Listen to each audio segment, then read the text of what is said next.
오늘 오후에는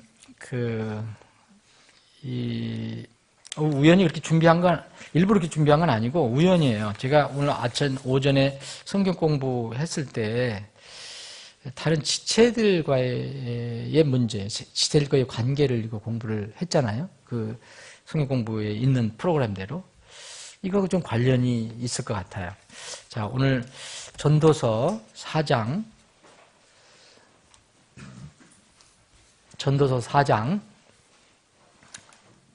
7절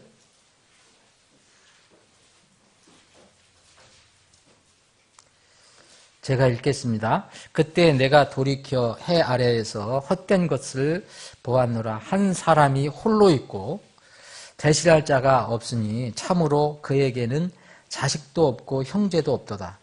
그럼에도 그의 모든 수고에는 끝이 없으며 또 그의 눈은 재물로도 만족하지 아니하고 또 그가 이르기를 내가 누구를 위해 수고하며 내 혼에게서 좋은 것을 빼앗는가 하지도 아니하나니 이것도 헛되며 참으로 쓰라린 해산의 고통이로다. 9절부터 12절까지 여러분들과 함께 읽겠습니다. 시작합니다. 두 사람이 한 사람보다 나음은 그들이 자기들의 수고로 인하여 좋은 보상을 소유할 것이기 때문이라. 혹시 그들이 넘어지면 한 사람이 자기 동료를 일으켜 세우려니와 홀로 있는 자는 넘어질 때 화가 있으리니 그를 도와서 일으킬 자가 그에게 없도다. 또 두 사람이 함께 누우면 그들이 따뜻하게 되거니와 사람이 홀로 있으면 어찌 따뜻하랴. 누가 그를 쳐서 이기면 두 사람이 그와 맞서리니 새 겹줄은 빨리 끊어지지 아니하느니라. 아멘. 아버지 하나님, 오늘 오후에도 이렇게 모여서 주님 찬양하고 경배할 수 있게 하시니 감사합니다. 이 특권을 주심을 감사합니다. 이 기쁨을 우리에게 주심을 감사합니다.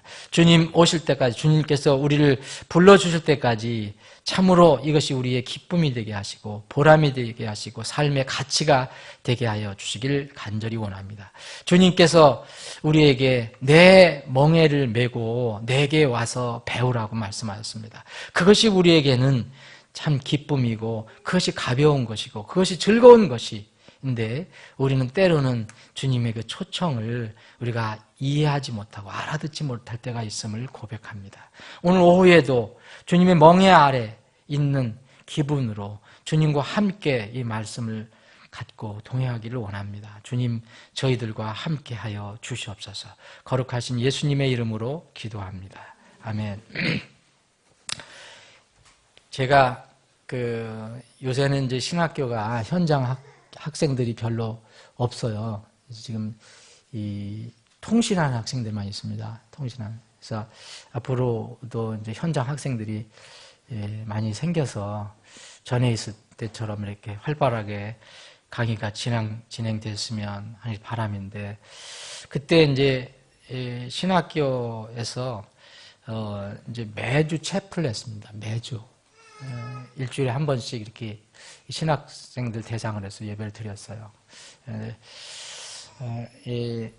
예배를 드릴 때 이제 다른 목사님들도 오시고 또 학생들도 세우기도 하고 그래서 하는데, 제가 이제 기억하기로는 제가 언제 신학교에서 채플 설교를 하면서 이 말씀을 나눈 것 같아요. 이제 기억으로는요. 전도서 4장에 있는 이 말씀을.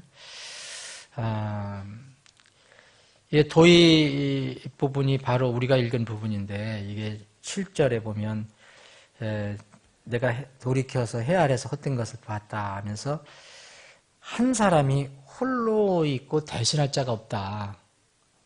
이것이 헛되다고 얘기를 합니다. 근데 이제 혼자 있는 것이, 대신할 사람이 없는 것이 참 안 된 일이다. 이것도 어떤 고통이다라고 이 전도서 기자는 이야기합니다.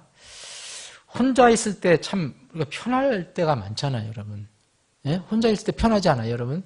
남의 간섭 안 받고 자유롭게 마음대로 하는 거. 예? 그런데 성경은 그렇게 얘기하지 않아요.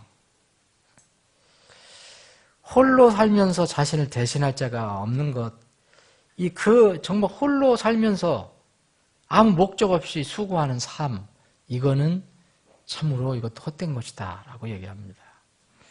여기 그래서 이 결론으로 이제 9절에 두 사람이 한 사람보다 낫다라는 선언을 합니다. 두 사람이 한 사람보다 낫다. 두 사람이 한 사람보다 낫다. 이것은 분명히 8절하고 연결이 된 겁니다. 두 사람이 한 사람보다 낫다라고 선언을 하면서 그 이유를 여기에 12절까지 설명을 합니다. 자, 오늘 이 둘이 하나보다 낫다라는 제목을 가지고 이제 하나님께 주신 은혜를 나누기를 원합니다. 근데 왜 이렇게 선언을 했느냐?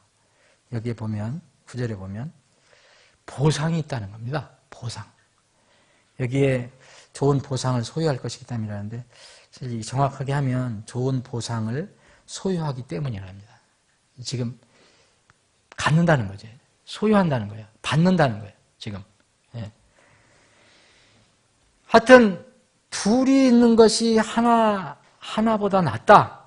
근데 그 이유는 좋은 보상이 있다. good reward가 있다. 라고 얘기합니다. 그래서 그걸 설명을 해줬습니다. 전도기자는 여기에 보면은 이 진리, 이 둘이 하나보다 낫다는 이 진리, 이 선언의 의미를 찾아야 할 곳이 여기에 있습니다. 오늘은 두 군데에서만 찾기로 합니다. 두 군데. 두 가지 의미가 있어요. 자, 여러분들 큰 말씀의 위로가 되고 격려가 될 것입니다. 폴 제임스가 요새 내가 좀 이해가 돼요. 제가 이제 지금 자기 지위를 거의 잃어버렸거든요. 무슨 지위를 잃어버렸는지 아세요? 자기가 베비였잖아요, 이제. 베비였는데 이제 지 동생이 생겨나니까 그 자리가 물론 얼마나 느끼는지 모르지만 자꾸 그런 느낌이 들어요. 자꾸 자기가 이제 그 막내라는 그 자리를 이제 놓쳤어요. 이제 그러니까 이제 중간에서 어중뛰잖아요. 이제 조금 있으면 진짜 찬밥이지. 조금 있으면 지금 지금 로스는 말만 해도 참 저렇게 있잖아요. 한마디만 하면 잘. 그런 신세가 이제 돼, 이제 앞으로는 별 신경 못 써. 그러니까 제가 자꾸 이제 자기 아빠 이렇게 저기를 얻으려고 하는 것 같아. 요새 나한테 막 안기고 막 그래요. 근데 옛날보다 좀 다른 것 같아. 이해를 해요. 나는 이제 이해를 하는데. 여기 둘이 하나보다 낫다.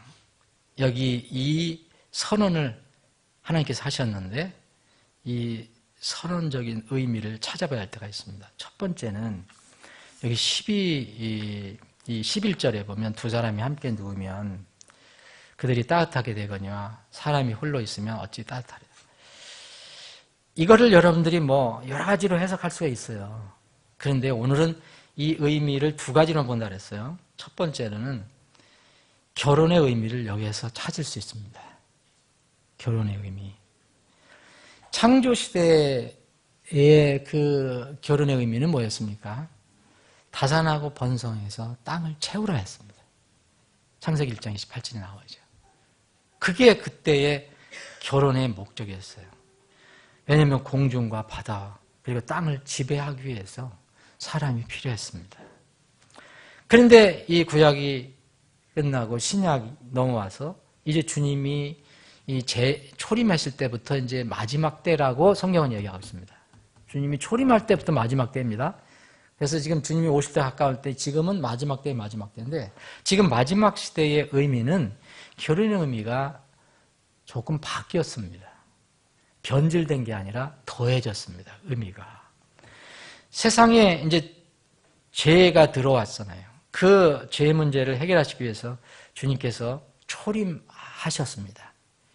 이 초림하셨을 때부터 다시 재림하실 때까지의 사이에 결혼의 의미는 무언가 의미가 더해졌어요. 창조시대의 의미 플러스 알파예요. 그게 뭡니까? 하늘에서는 우리가 주님 나라에 가게 되면 주님께서 예비하신 그 처소에 가게 되면 지상 결혼과 같은 생활은 더 이상 없습니다. 여러분들 아쉬워요? 아쉽지만 인정해야 됩니다. 거기는 우리가 영화로 바뀌면 천사와 같이 돼서 더 이상 땅에서 하는 결혼 생활은 하지 않습니다. 지금 땅에서 맺어진 결혼 관계, 부부 관계는 이 하늘에서 어떻게, 하나님 나라에서 어떻게 될지 저는 정확히 모르지만 하여튼 지금과 같은 육신적인 결혼 생활은 하지 않는다라고 분명히 성경은 말하고 있습니다. 그런데 지금 우리는 이 땅에서 살아가고 있잖아요. 주님 재림하시전까지. 그러면 우리에게 결혼 제도를 주께 주셨는데 이 결혼 제도도 이 하나님께서 원하시는 어떤 의미를 차지해야 한다. 결혼 제도도 하나의 큰 원리에 적용을 받아야 된다. 그것이 뭐냐? 고린도전서 10장 31절에 있는 말씀입니다. 모든 우리 신앙생활에 다 적용하는 겁니다. 그런즉 너희는 먹든지 마시든지 무엇을 하든지 다 나의 영광이 아니라 하나님의 영광을 위하여 하라.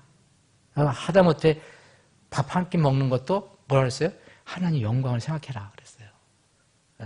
먹든지 마시든지 무엇을 하든지 다 하나님 영광을 위하여 하라. 그럼 결혼은 말할 것도 없어요. 이 대원칙의 결혼 제도도 적용이 됩니다.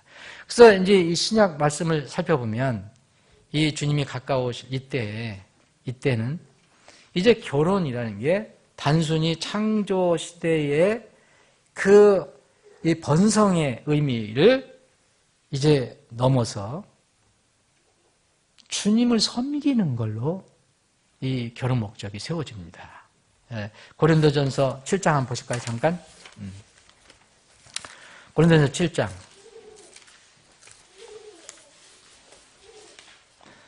7장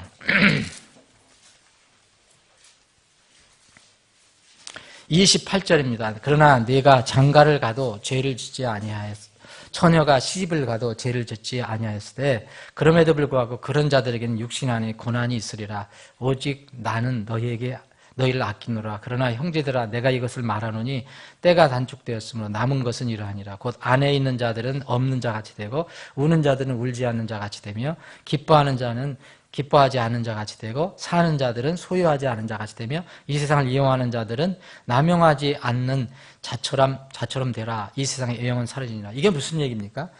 아내가 있는 자는 아내가 없는 자처럼 그렇게 살으라. 이건 뭐냐면 이런 것이 계속 영원히 지속되지 않는다.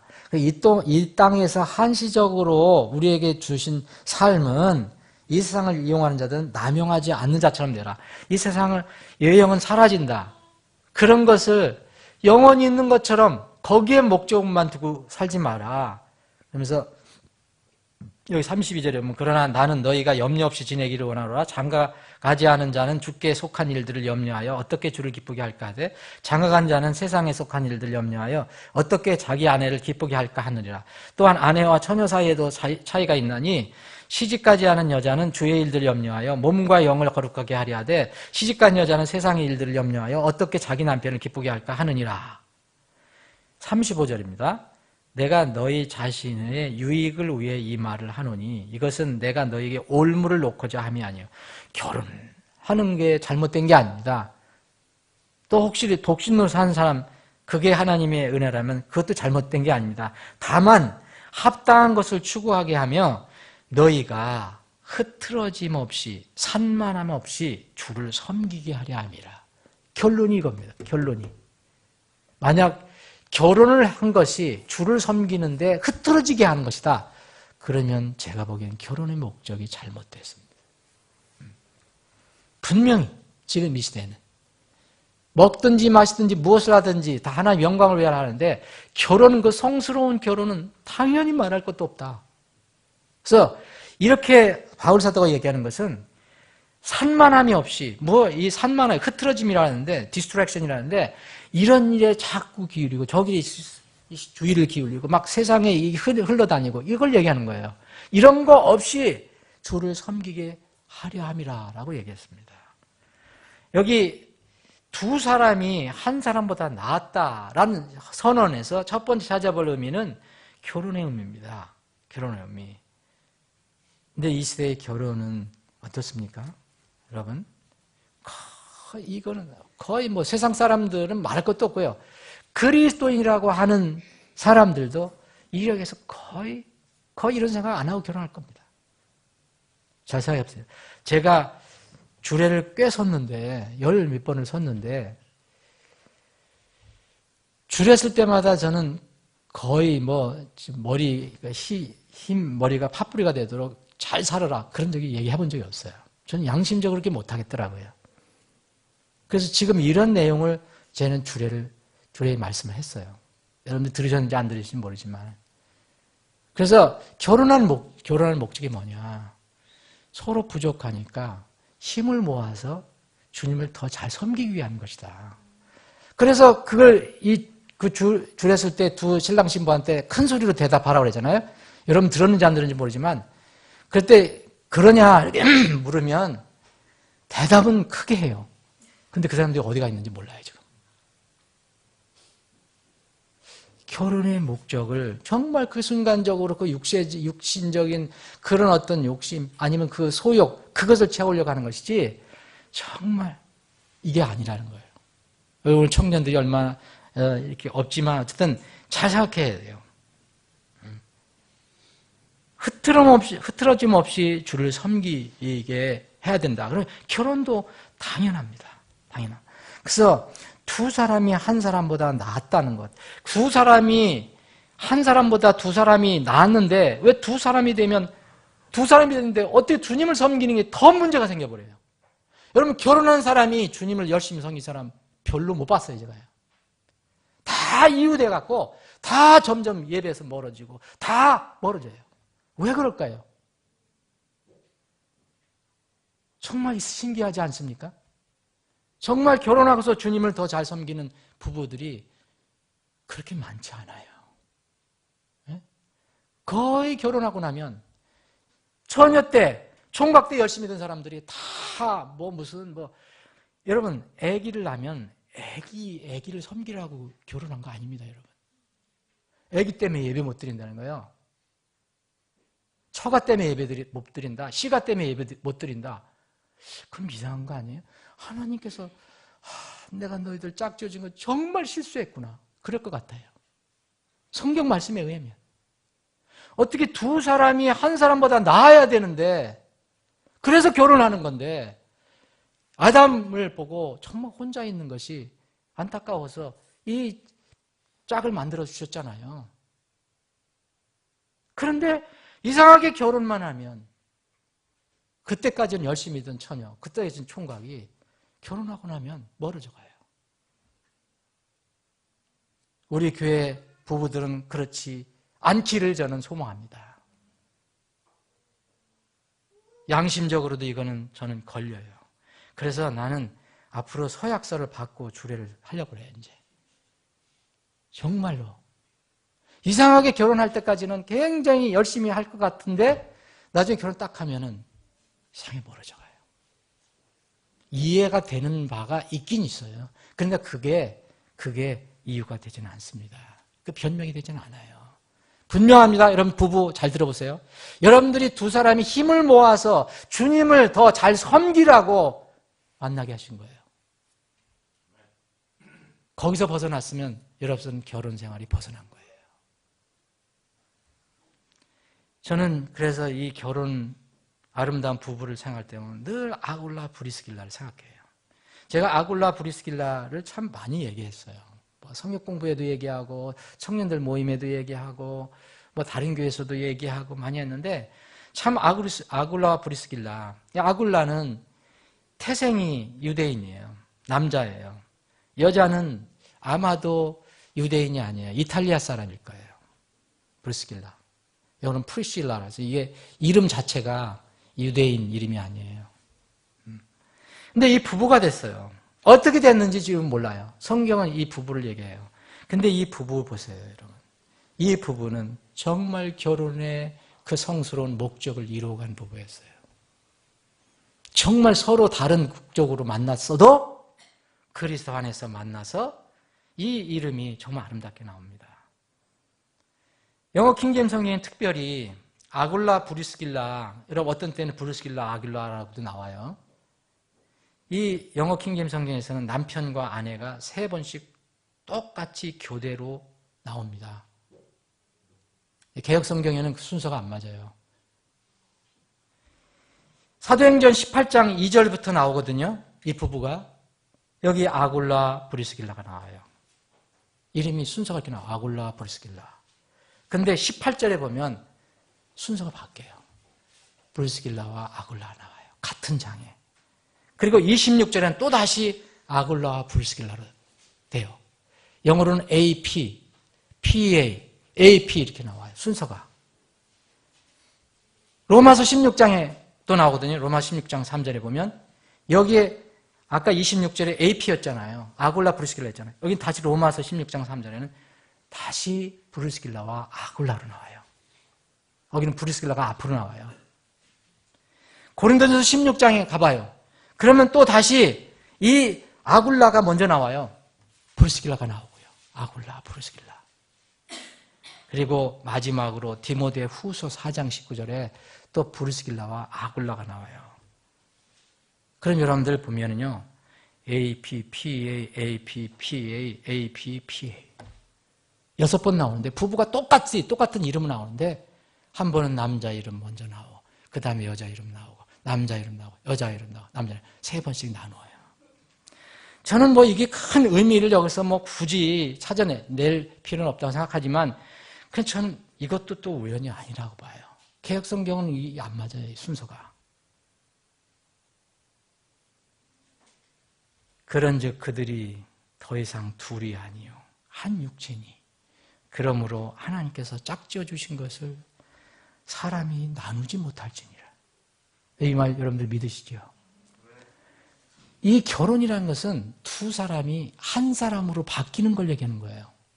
근데 아굴라 브리스길라는 서로 국적이 다른 사람이 모였지만 정말 한 결혼의 목적을 이루었습니다. 남녀는 우열의 차이가 아니라 그랬죠? 기능의 차이, 역할의 차이는 있어도 우열의 차이는 아닙니다. 성경은 그래서 아굴라, 브리스길라 똑같이 이렇게 대해줍니다. 이들은요, 여러분들이 잘 찾아보시면 이들은 꼭 하나였어요. 부부였지만 하나로 행동했습니다. 첫 번째 직업도 동일해요. 동일한 직업이었어요. 천막제조했다고 알았죠. 여러분 사도행전 18장 2절부터 3절 읽어보세요. 그들은 같은 직업을 가졌다. 천막을 만드는 직업이다. 그리고 예수님에 대한 하나된 관심을 가지고 있었어요. 그리스도에 대한 하나된 관심. 두 사람이 따로 각각 노는 게 아니에요. 그리고 바울과 같은 전임 사역자와 성도들을 격려하는데 꼭 한 마음이 됐어요.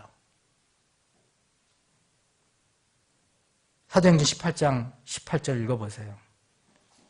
그리고 그 뒤에 또 사도행전 끝부분에 보면 18장 끝부분에 보면 이 두 사람이 아내와 그 남편과 아내의 역할과 기능이 달랐지만 영적인 통찰력은 같았어요. 그래서 이 두 사람이 힘을 모아서 이 어떤 일을 돕습니다. 누굴 도왔어요, 여러분들? 아볼로를 도왔어요. 아볼로가 아직 다 못 깨우쳤어요. 아직 확실하게 거듭나지 못했어요. 이 부부가 아볼로를 돕습니다. 이제 아볼로를. 그리고 이 로마서를 보면 이 두 사람은 주님의 교회에 대한 헌신에서 딱 한 사람이었어요. 한 마음이었어요. 로마서 16장 3절부터 5절 읽어보세요. 감동적인 내용이 나와요. 이 두 사람은 목숨을, 이 바울을 위해서 자기 목숨까지 내놨다 그랬어요. 그리고 여기에서 재미있는 것은 로마서 16장 5절하고 고린도전 16장 19절에 보면 이 두 사람의 집, 그들의 집에 있는 교회라는 말이 나옵니다. 고린도 교회가 어디서 시작됐는지 아세요? 이 바로 부부의 집에서부터 시작됐습니다. 네? 부부가 자기 집을 내놓은 거예요. 그래서 이 성경은 그들의 집에 있는 교회라고 얘기했어요. 이 바울 사도는 그들의 친절한 응대, 이런 한마음이 된 이런 섬기는 그런 마음 때문에 그들의 집에서 1년 반 동안 머무르면서 교제합니다. 사도행전 18장을 여러분 읽어보세요. 바울이 거기서 1년 6개월 동안 머물렀다고 그랬어요. 정말 이 부부가 얼마나 큰 축복을 받았을까요? 영적으로. 그때 당대 그 정말 하나님께 크게 쓰시는 사도 바울, 그 사도 바울을 자기 집에 모셔서 1년 반 동안 교제를 했어요. 정말 놀라운 교제예요. 놀라운 교제입니다. 그래서 결혼의 의미, 두 사람이 한 사람보다 낫다는 것, 이것은 결혼의 의미에서 찾아야 돼요. 결혼 생활하는 우리 부부들, 그리고 앞으로 결혼할 젊은이들, 정말 명심해야 돼요. 여기에 결혼의 기쁨이 있어요. 정말 여기에 결혼의 기쁨이 있는 겁니다.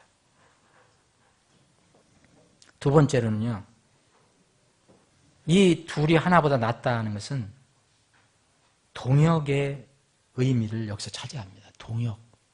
동역이 뭐죠? 동역? 함께 일하는 걸 얘기하는 거예요. 함께 일하는 거. 팀 동역의 의미를 여기서 차지합니다. 여기 10절 보겠습니다. 혹시 그들이 넘어지면 한 사람이 자기 동료를 일으켜 세우려니와. 동료가 나오죠. 동료.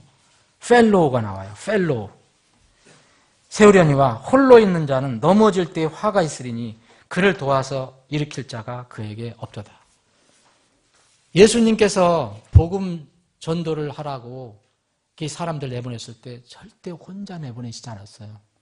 필요하면 혼자 갈 수도 있지만 어떻게 했습니까? 꼭 짝을 지어서 보냈어요. 두 사람이.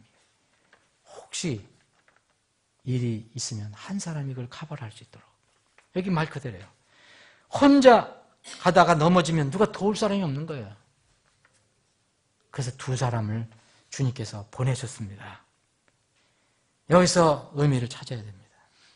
여러분, 동역하고 동업은 차이가 있어요? 같은 거 아닙니다. 동역하고 동업은 차이가 있어요. 동업은 그냥 단순히 일을 같이 하는 거예요. 어떤 비즈니스를 같이 하는 거예요. 여기 성경에서 얘기하는 동역은 하나님의 일을 같이 하는 거예요. 여기에 여러분 팀 동역의 의미를 어디서 찾을 수 있습니까? 여러분? 가정에서 찾을 수 있어요. 또 교회에서 찾을 수 있습니다. 교회. 두 사람 이상 모이는 것이 교회 아닙니까? 한 사람은 구원받을 수 있지만 한 사람은 교회가 될 수가 없어요. 두 사람 이상이 돼야 돼요. 동역이 있어야 된다는 거예요. 남자와 여자가 결혼 제도 안에서 만나면 한 몸이 된다 그랬어요. 분명히 주님께서 한 몸이 된다 그랬어요. 몸뿐만 아니라 마음도 하나가 되어야 합니다. 거듭난 그리스도인들이 하나님 말씀 안에서 만나면 각자는 지체지만 나누어지지 않는 한 몸이 돼요. 이게 뭐예요? 여러분, 교회입니다. 고린도서 12장 10절에 보면 몸은 하나이며 많은 지체를 가지고 있고 그 한 몸의 모든 지체가 많아도 한 몸인 것 같이 그리스도도 그러하시니라. 교회가 한 몸이라는 거예요. 각자 여러분들 다르지만 우리가 하나로 몸을 구성한다는 거죠. 고린도서 12장 27절도 이제 너희는 그리스도의 몸이요. 원 바디. 개별적으로는 지체니라. 개별적으로 지체지만 한 바디다. 많은 사람들이 간과하는 게 이거예요. 구원을 받을 때는 절대 나 개인이지만 단체로 가능합니까, 여러분? 대리로 누가 구원받을 수 있어요? 안 됩니다. 그런데 구원을 받으면 구원의 은혜를 받은 후에는 더 이상 내가 아니에요. 더 이상 내가 아니고 어떻게 됩니까? 우리가 됩니다. 우리. 그게 몸입니다. 그래서 성경은 우리라고 얘기하고 또 너희라고 얘기할 때 있어요. 너희. 바울 사도는 너희. 이것은 뭐야? 교회에게 주신 말씀이에요. 구원받은 사람들이 두 사람 이상 모인 곳에 주님이 함께 하시겠다고 약속을 했어요. 한 사람이 할 때도 주님께서 약속하신, 구약에 보면 한 사람에게 약속을 많이 하시잖아요. 신약에도 한 사람이 약속하셔요. 그런데 특별히 두 사람 이상 모인 곳에 주님이 함께 하신다는 약속을 참 많이 하셨어요. 이건 누구한테 약속하신 겁니까? 가정교회, 지역교회에게 약속하신 거예요. 여러분, 여기에 교회는 어떤 힘이 있느냐 하면, 믿음의 가정은 어떤 힘이 있느냐 하면, 믿음 안에서 함께 모인, 함께 만난 이 부부는 어떤 힘이 있느냐 하면, 세상 이 산술로는 1 플러스 1 하면 2가 정확한 거예요. 그런데 성령의 법은요, 1 플러스 1 하면 몇이 되죠? 1 플러스 1 하면 몇이 돼요? 성령의 법은? 3이 됩니다. 3. 여기 12절 있잖아요. 여러분, 누가 그를 쳐서 이기면, 뭐 이긴다는 거, 프리베일 한다는 거예요. 그러면 두 사람이 그와 맞서요. 혼자는 안 좋다. 두 사람이 힘을 모아서 같이 가라. 같이 일하라. 두 사람이 함께 넣으면 따뜻하지 않냐. 혼자 있으면 어떻게 따뜻할 수 있느냐. 무슨 일을 해도 두 사람이 하면 좋지 않느냐. 근데 누가 어떤 외부에 있는 사람이 어떤 두 사람 중에 한 사람을 쳐서 이겼어요. 그러면 그 두 사람이 그와 맞설 수 있지 않냐 이거예요. 혼자 안 되니까 두 사람이 맞설 수 있어요. 그런데 여긴 뭐라 그랬습니까? 그 다음에는 왜 두 겹줄이 아니에요? 왜 두 겹줄이 아닙니까? 왜 영어로 threefold code라고 그랬어요? 영어 잘못됐을까요? 아니, 성경 잘못됐을까요? 분명히 3겹줄입니다. 여러분 3겹살만 좋아하지 마시고 3겹줄 좋아하세요. 3겹줄, 3겹줄. 3가닥으로 이렇게 묶여 있다는 거예요. 이건 끊어지지 않는다는 거죠. 이 뭡니까? 여러분, 두 사람이 믿음 안에서 한 몸이 되면 누가 있어요? 부부 사이에 성령님이 있습니다. 믿음 안에서 한 가정이 이루어지면 거기에 식구들이 모이면 여러분들 수로는 우리 2식구야, 3식구야 하지만 누가 계세요? 하나님이, 성령 하나님 계십니다. 여러분이 두 사람이 모인 이 교회에 누가 계십니까? 성령 하나님이 계십니다. 그래서 믿는 사람 두 사람 이상이 힘을 모으면 항상 거기에 성령님이 계시는 겁니다. 개인에도 있지만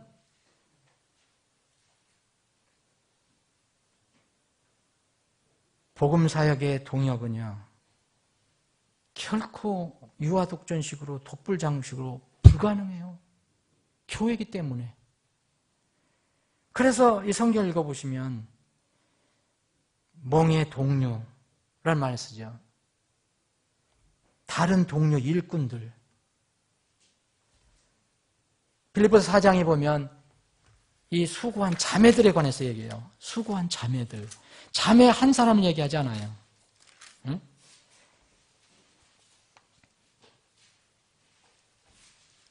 여기에 보면 빌립보서 4장 3절 보면 또한 참된 멍의 동료인 네게도 간절히 권하노니 복음 안에서 나와 함께 수고하고 또 클레멘토와 나의 다른 동료 일꾼들과 함께 수고한 저 여자들을 도우라.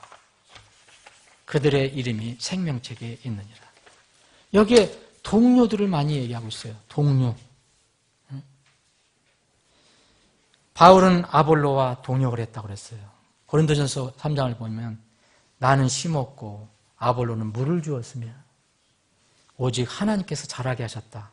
그래서 아볼로하고 바울이 만나서 동역을 했거든요. 두 사람이 하죠.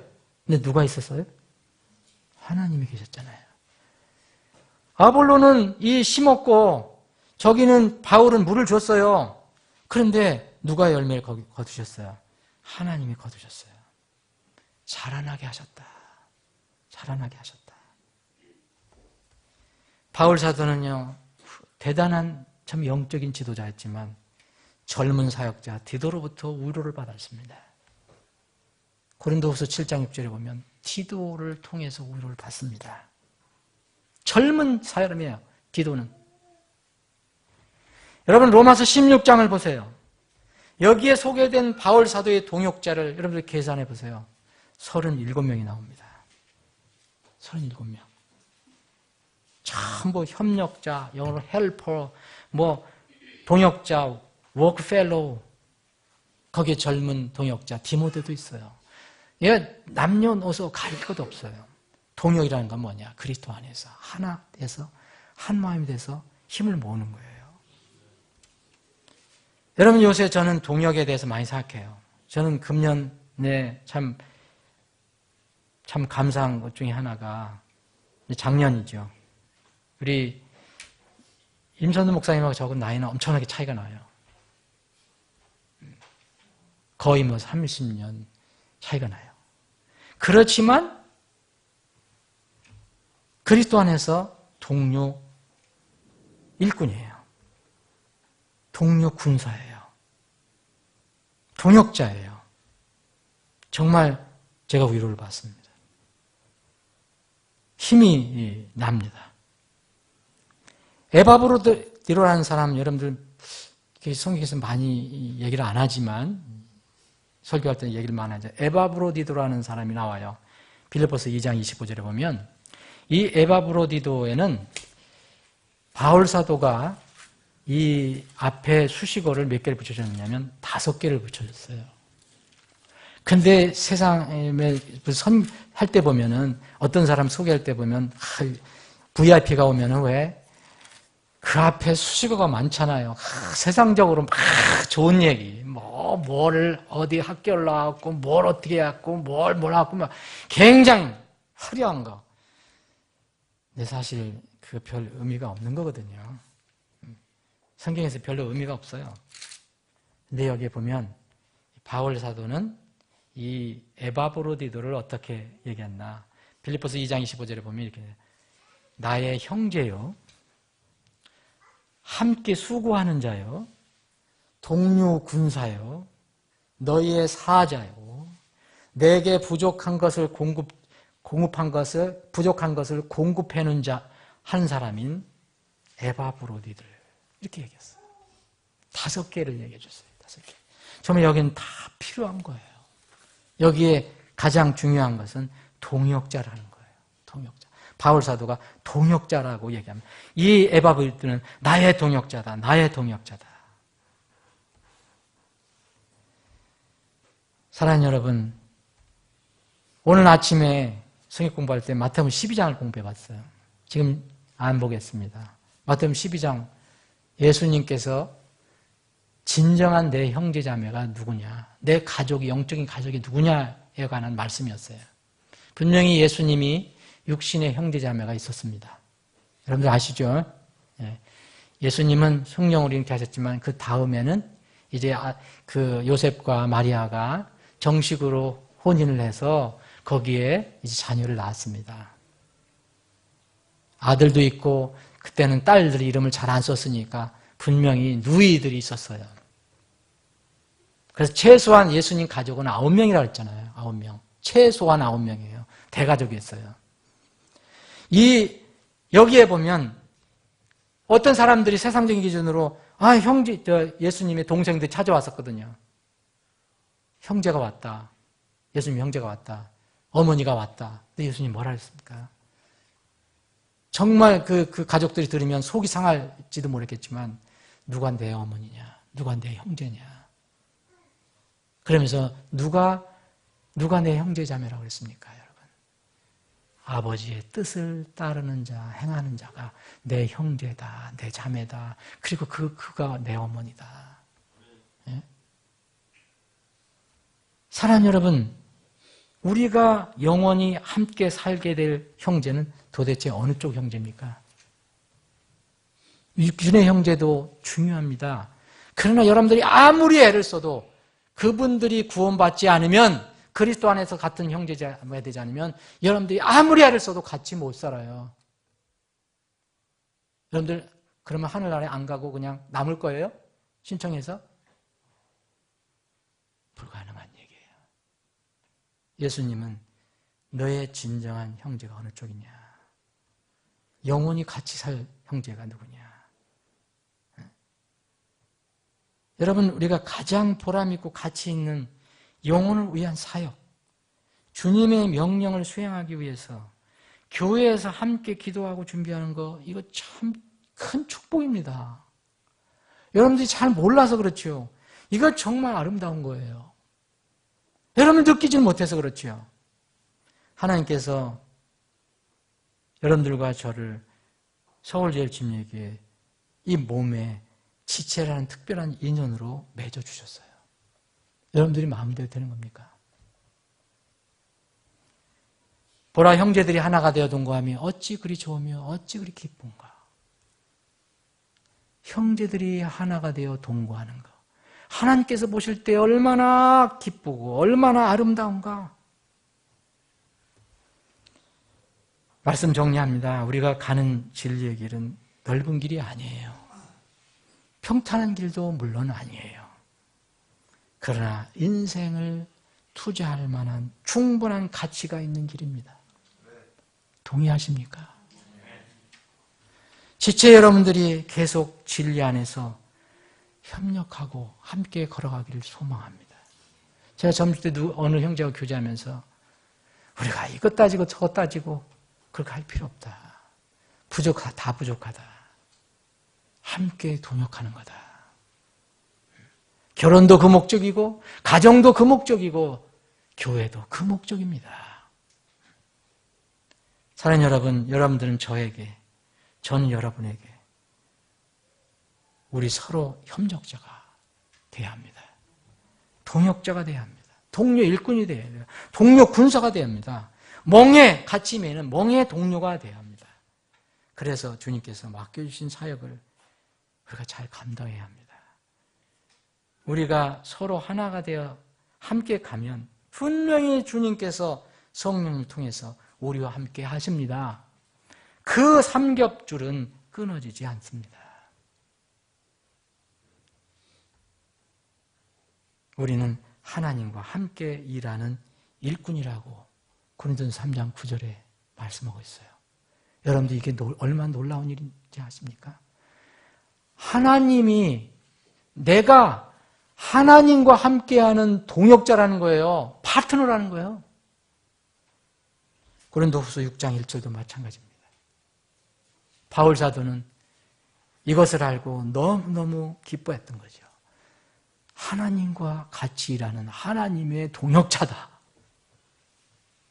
사랑하는 여러분, 이 귀한 직무, 이 소중한 정말 여러분들의 역할을 정말 믿음으로 잘 감당하시길 바랍니다.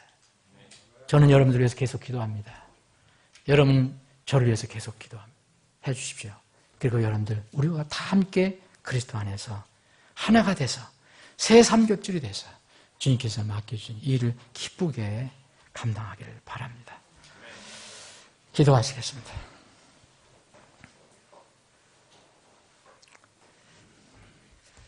아버지 하나님, 우리는 개인적으로는 무척 연약합니다. 부족합니다. 넘어지기도 쉽습니다.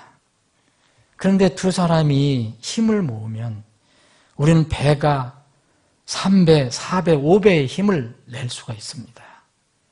지혜도 마찬가지고 믿음도 그렇게 됩니다. 그런데 우리가 마음을 모아서 하나가 되면 주님께서 거기에 또 힘을 더해 주심을 우리는 알게 되었습니다.